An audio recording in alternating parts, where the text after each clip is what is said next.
All right, ladies and gentlemen, this is Algebra 2, lesson 96 on page 398.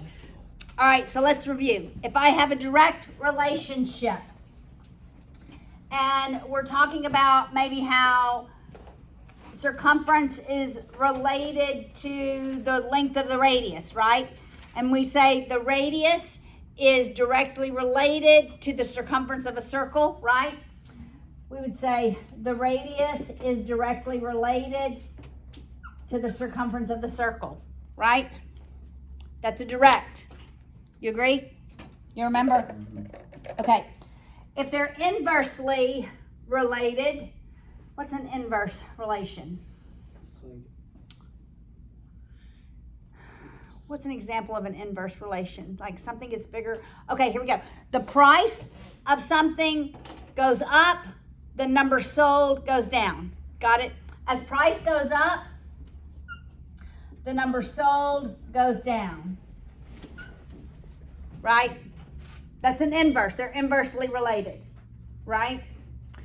But we've also had things like R1 over C1 equals R2 over C2, right?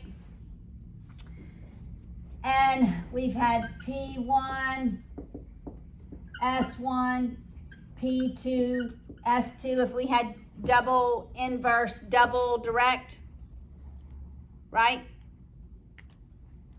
Well, today, we're going to add some new terminology, but it's going to be the same types of relationships, all right? We're going to have something that varies jointly with something else, two other things. All right, so let's say we had the radius. As the radius gets larger, so does the area and the circumference. Got it? So as the radius gets larger, the area gets larger, and so does the circumference. All right, so this one item, this one point, it affects two others in the same direction. That's like a double direct, right? It's like a double direct relationship. And we call these varied jointly. That's the new word. If something varies jointly, it's two direct relationships. We have two direct relationships. So we would have R1, A1, C1 over R2, A2, C2. So when you hear the word varies jointly, you're thinking it's two direct relationships. Got it? Got it? All right. Now, we can also have a variety. I hate to use that word, but we can have one direct and one inverse. And y'all, that's true in the real world. Let's just pick some fruit. Okay? Apples and bananas. Okay, we'll use apples. Big apples. How about pineapple? Okay, you want pineapple? Yeah. Okay, we're gonna use apples, bananas, and pineapple. Okay, here we go. Here's the deal. Apples vary Hot take, apples are overrated. directly to bananas. All right, we'll just write B for bananas. So apples vary directly to bananas, but inversely to pineapples. All right, so as apples goes up, bananas goes up. But as apples go up, pineapples go down. Make sense? All right, so it would look like this. Directly to bananas, but inversely to pineapples. Do you see that? so far. I'm not finished writing. Directly goes in the same part of the fraction. Inversely goes in the opposite. Got it? So bananas 2 would go with apples 2, but pineapple 2 goes in the opposite side, opposite portion of the fraction.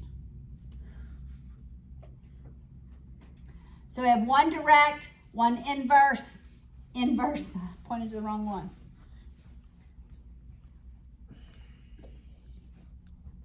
Make sense? How we're gonna write this? Can we do a few more? Well, we're gonna do all the examples. I just made this up, so we're not even into the textbook examples. Got it? Varies jointly. All my first ones, my first numbers are gonna be all in the numerator, all the second ones in the denominator. If I have a direct and an inverse, the direct is gonna go with the numerator, with its 1 in the numerator denominator, and the 2 is gonna go in the opposite. All right, let's work the practice problems. You just need to know varies jointly is a double direct. All right, so look at example 96.1. The number of girls, all right, so I'm gonna go ahead and write it as I read. So I'm gonna start with girls 1. I'm writing the equation before I plug the numbers in. I might write the numbers above it. It gives me the information first. All right, and I'm gonna also have two fractions. The number of girls varies inversely as the number of boys. So where does boys 1 go if it varies inversely? Below the girls. Denominator. And directly as the number of teachers, where does teachers 1 go? The top. The numerator, that's right. All right? So now I know where my second set goes, right? If girls 2 go here, where do boys 2 go? On top. In the numerator. And where do teachers 2 go? The denominator. In the denominator. Always write your equation first as you read how the relationship is. All right. When there were 50 girls, so I'm going to write these as my first values. When there were 50 girls, there were 20 teachers and 10 boys. How many boys? That's what I'm solving for. B sub 2. How many boys were there when there were 10 girls and 100 teachers? Oh, that's not hard. This is not hard. All right, everybody look. I'm going to do some simplification. 5. So I'm going to make that 5 over 1. And 2 over 1. I'm going to make that 2b 2 over 100. Make sense? You can simplify terms that are multiplied. So B2 equals 250. Yes, so now cross multiply. I could have simplified one more time With the 2 and the 100. with the 2 and the 100, but I didn't, right? So it's 500 equals 2b2 divided by 2. How many boys do we have? We have 250 boys. That's so much easier than it looked for writing. It's a whole lot easier, right? It's a whole lot easier. This is kind of fun. It is kind of fun. All right. Everybody good with this? We had one varied directly and one varied inversely. Now we're going to have varies jointly. When I have varies jointly, what does that word mean?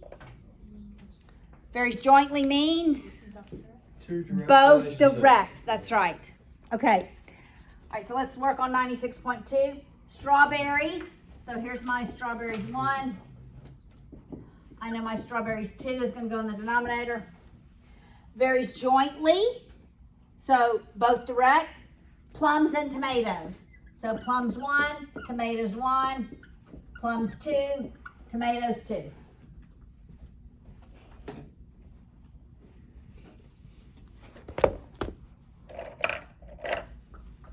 All right. 500 strawberries.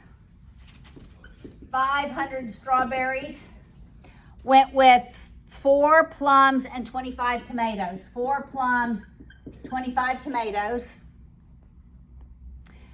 How many plums? That's what I'm solving for. How many plums would go with 40 strawberries and 2 tomatoes? Again, I'm going to simplify.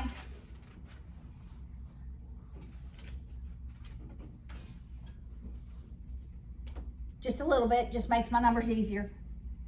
So I have 50 over 4 equals 25 over P2. That's But wouldn't it be 50, that's 50. Thank you. Do you already know what P2 is? 4. It has to be 4. Be careful with your simplification. If you can't see simplification, then do the cross multiplication.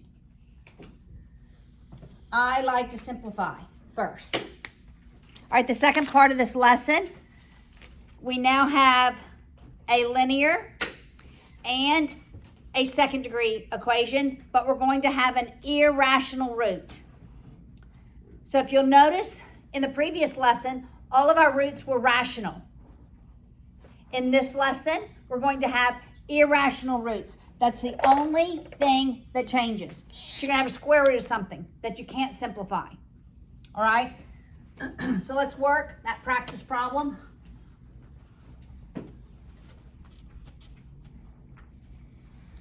There is one of them. All right, when I see a linear with a second degree, what am I thinking? What am I thinking? What procedure am I going to use? Yep. Substitution. And how many solutions? 2. 2. All right, so I'm going to solve for x in the linear equation. X equals 2y plus 3. This is what I'm going to substitute in for x. All right, so I have 2y plus 3 times y equals 6.